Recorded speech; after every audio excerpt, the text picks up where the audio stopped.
Hi, folks. Welcome to the Weekend Investing Daily Bite of 25th September. No respite in the markets. Fifth day down. Markets still reeling under tariff and visa issues. No positive statements coming from anywhere. The US-India treaty is still pending. Um, and the essentially no optimism left in the market. But this is exactly what systematic way of investing looks forward to. That despite there being no cues, whenever the market turns around, you will always have stocks to pick. So no point in trying to predict the market, but yeah, let's see what the market charts are looking like today. As always, please read the disclaimer fully and subscribe to the channel if you haven't so far. Let's see where the charts are pointing to. So, a sixth day down on Nifty. We have now climbed down almost 500 plus points. Market is short term certainly oversold.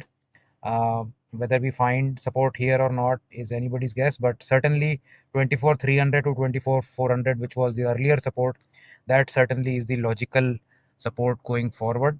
But we also may find support at this 24,800 mark. So certainly a big letdown for the bulls, and 0.66% gone for the day on Nifty. Nifty Junior third day sharp down, 0.75% down. Mid cap 0.66% down.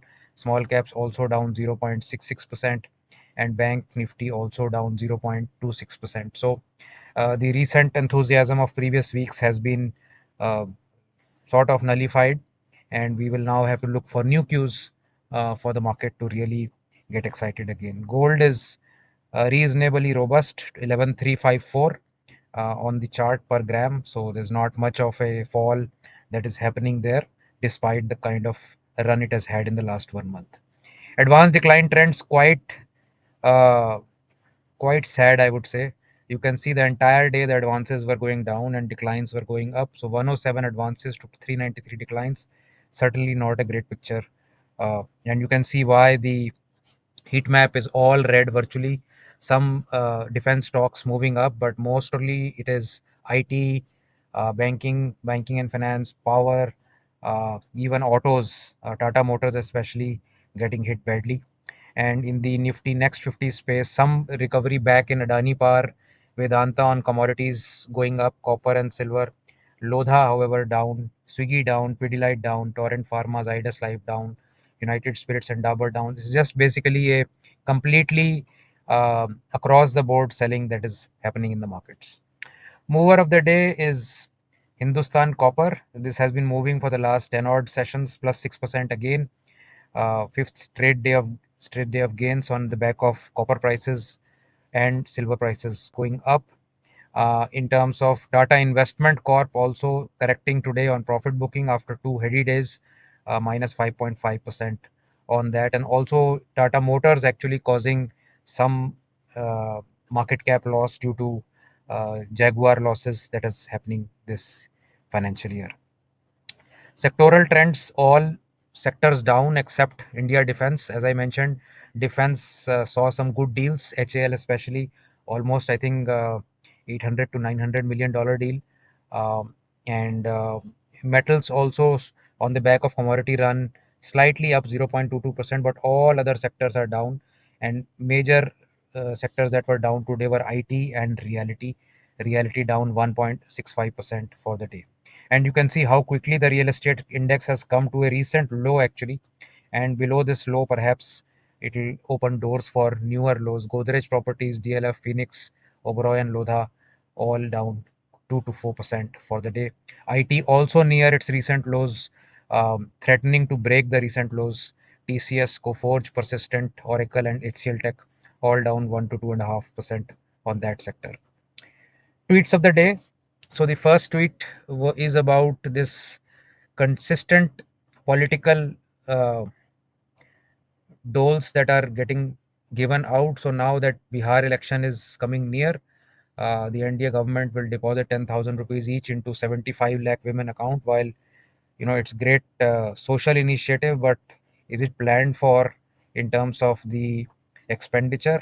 Uh, my personal thought is not so planned, and it's basically a vote garnering tactic. And essentially, what is happening is that we are all, as taxpayers, we are become venture capitalists, and we are funding all these ventures in which we have no stake. So, we can only wish very well for the people this money goes to, but there is really no end to this kind of a competition that is happening within political parties to donate taxpayers' money.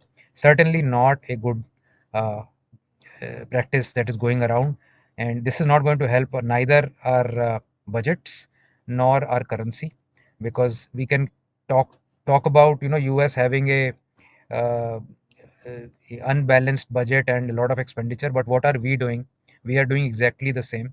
If US money supply is going up at 8-9% a year, we are also creating money supply at 8-9% a year, and hence what is happening is that rupee is falling against the dollar even when dollar is falling against other currencies. So we are getting actually hit like a double whammy. Not only are we getting more expensive versus more cheaper versus other currencies, but the dollar itself. So it's a two double derivative sort of impact that is happening on rupee. So all imports from non-USD products and services also going up through the roof, and of course we are losing ground against the US dollar as well. So sad situation there. The other tweet was about this very important sort of math that everybody should try to recognize. And this is about the Morgan Stanley announcement recently that they are now proposing a 60-20-20 global portfolio to their private clients. And while they will, readjust this 60-20-20 ratio as per the customized client need, but on average this is going to be the go to portfolio. So 60% equity, 20% debt, 20% gold. This has never happened before in the last 50 years. The average allocation today for private wealth folks stands at 2 to 3%, and Morgan Stanley by itself manages $6 trillion in assets. So just for argument's sake, if Morgan Stanley in the next 2 years is able to bring all their portfolios, or let's say most of their portfolios, to 60-20-20, Morgan Stanley clients will require $1 trillion worth of gold buying. And the entire market cap of gold is is going to get rocked if $1 trillion comes only from Morgan Stanley. And there are many Morgan Stanleys in the market. The private wealth actually is $350 trillion. So I'm talking about 2% of private wealth moving into the proposed 20% allocation to gold, and that may bring in $1 trillion into gold. So I mean, this is just mind boggling.